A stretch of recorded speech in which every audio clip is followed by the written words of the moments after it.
हालांकि दिया था उन्होंने, जब वो बीजेपी के महासचिव थे किसी जमाने में, तो हमने उनका इंटरव्यू किया था। उस समय उन्होंने कहा था, मैं आपके सामने रिवील करना चाहता हूं, उन्होंने कहा था कि अब भारतीय जनता पार्टी के नेताओं के हाथ में, एक हाथ में बीजेपी का झंडा और दूसरे हाथ में एनडीए का एजेंडा होना चाहिए।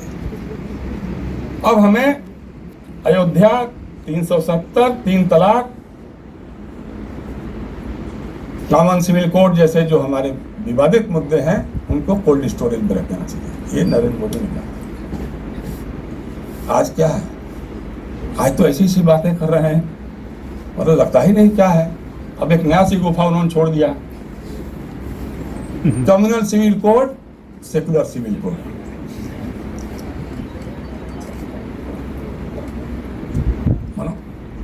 आज तक मुझे लगता ही नहीं कि संघ के लोग जो हैं या बीजेपी के लोग जो हैं वो सिविल कोड के बारे में कुछ जानते भी हैं, नहीं जानते हैं। कभी कहते हैं कॉमन सिविल कोड लाएंगे, अब बीच में कहने लगे नहीं साहब यूनिफॉर्म सिविल कोड लाएंगे। तो पहले गलत थे कि अब गलत हो? अब कह रहे हैं कि नहीं साहब सेकुलर सिविल कोड लाएंगे। साफ साफ क्यों नहीं कह रहे हो क्या? हम कम्युनिटी को टारगेट करना चाहते हैं, उसको टारगेट करेंगे।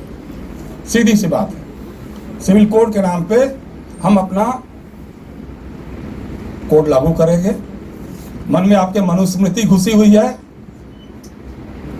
मनु संहिता लागू करेंगे अगर मौका मिलेगा तो, यानी तो मोदी संहिता तो है ही।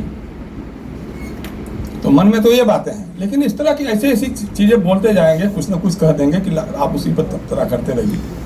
समझ में नहीं आती है बातें, लेकिन सवाल नहीं कर पाते आप, कोई सवाल नहीं कर पाता है।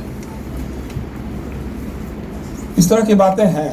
मतलब हम तो कह रहे हैं ना, जैसे हम लोग कितनी बार सुने हैं, उनके तकरीरों को सुने हैं, उनमें जो जो बातें उभर करके आती हैं वो कहीं दिखाई नहीं देती। कभी किस पर चर्चा ही नहीं हुई। पटना के गांधी मैदान में मैं उस सभा में था, अफजल साहब, देश भर के जर्नलिस्ट थे वहाँ, जब हमारे प्रधानमंत्री ने कहा था तक्षशिला इसी विश्वविद्यालय बिहार में है, नालंदा और तक्षशिला विश्वविद्यालय इसी बिहार में है। मैं तो बाधा ठोका कि भाई तक्षशिला तो पाकिस्तान में है। लेकिन मैंने लिखा वो बात कि प्रधानमंत्री ने ये बात बोली, हमारे अखबार में नहीं छपी, किसी भी अखबार में नहीं छपी। पता नहीं किसी और ने लिखी कि नहीं लिखी, जानता नहीं मैं। उसी सभा में उन्होंने कहा कि साहब सिकंदर का दीन इलाही का बेड़ा यहीं आकर पटना के पास आबे गंगा में डूबा था। थोड़ा उर्दू की जानकारी भी, मतलब आबे गंगा, आबे मतलब गंगा के पानी में डूबा। हमने कहा अरे बाप, सिकंदर तो सतलज के इस पार आया ही नहीं, और दीन इलाही कोई बेड़ा तो नहीं था, वो तो अकबर ने सेक्ट शुरू किया था। लेकिन साहब विश्वगुरु हो गए वो, ये सारी बातें बोल बोल करके वो विश्वगुरु हो गए। और फिर हमारे यूपी में मगहर में आ गए वो, वहां कह दिया कि साहब इसी धरती पर बैठकर गुरु गोरखनाथ, गुरु नानक देव और संत कबीर एक साथ आध्यात्मिक विमर्श करते थे। यार 200 साल का फर्क है।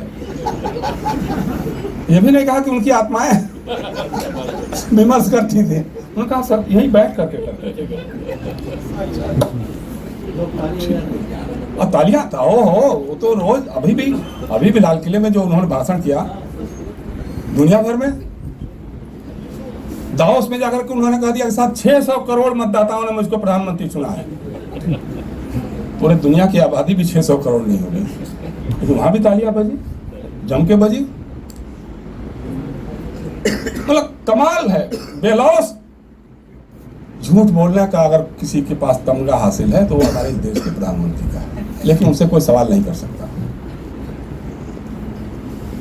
ये हमारे मीडिया की आज की हालत है। तो चाहे उर्दू का मीडिया हो, चाहे हिंदी का मीडिया हो, चाहे अंग्रेजी का मीडिया हो, चाहे टीवी चैनल हो, अगर सोशल मीडिया ना रहा, हालांकि सोशल मीडिया पर भी ये बातें बहुत कम सुनाई देती, नहीं आती, आनी चाहिए। ऐसी इतनी बातें हैं, इतनी ऐसी ऐसी बातें हैं जिसके बारे में अगर हम चाहें तो बैठ के लिखना शुरू कर दें तो पूरी एक किताब हो जाएगी। यहाँ तक उन्होंने एक बार तो कह दिया कि साहब वो गुजरात की सभा थी, उसमें भी संयोग से मैं था, मैं उस समय बीजेपी कवर करता था तो उनके हर प्रोग्राम में जाता था। वहाँ उन्होंने कहा कि साहब इसी माटी के सपूत श्यामा प्रसाद मुखर्जी लंदन में बैठकर विवेकानंद जी से मंत्रणा करते थे। अरे भाई, हमने कहा कि यार विवेकानंद जब मरे थे तो शायद श्यामा प्रसाद मुखर्जी 1 साल के रहे होंगे शायद, पता नहीं क्या गुफ्तगू करते थे लोग। देखिए हम लोग हंस रहे हैं ना, लेकिन ये बातें इतिहास में दर्ज हो रही हैं। कल आने वाला इतिहास यही पढ़ेगा, क्योंकि इसका कोई क्लैरिफिकेशन नहीं है। प्रधानमंत्री का भाषण कौन लिखता है, प्रधानमंत्री कार्यालय में कौन बैठे लोग हैं, वो लिखते हैं या खुद से पढ़ लेते हैं या उनका लिखा अलग करके खुद अपना ज्ञान बढ़ाते हैं। लेकिन दुनिया भर में देश की जो इमेज बन रही है वो कैसी बन रही है? दुनिया भर के मीडिया में हमारी इमेज, भारत की मीडिया की इमेज जो बन रही है वो कैसी मीडिया बन रही है? हमारा मीडिया सवाल नहीं करता, ये दुनिया भर का मीडिया जानता है।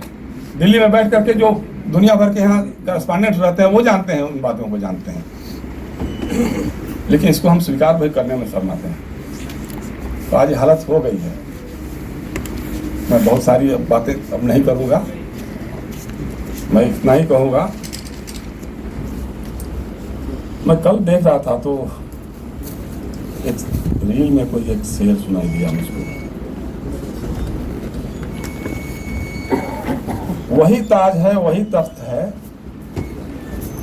वही जहर है, वही जाम है, ये वही खुदा की जमीन है, ये वही बुतों का निजाम है। बड़े शौक से मेरा घर जला, बड़े शौक से मेरा घर जला, बुलडोजर चला, कोई आंच तुझ पे ना आएगी, कोई आंच तुझ पे ना आएगी। ये जुबान किसी ने खरीद ली, ये कलम किसी का गुलाम है। ये है आज हमारे मीडिया की हालत। तो अगर इससे निकलना है, उम्मीदें हैं, संभावनाएं हैं, लेकिन उसके लिए क्या हम तैयार हैं? कम से कम मैं तैयार हूं। मैं नहीं मानने वाला हूं कि हमारा जो मीडिया है इसकी हालत यही हर समय रहने वाली है, क्योंकि मुझे याद है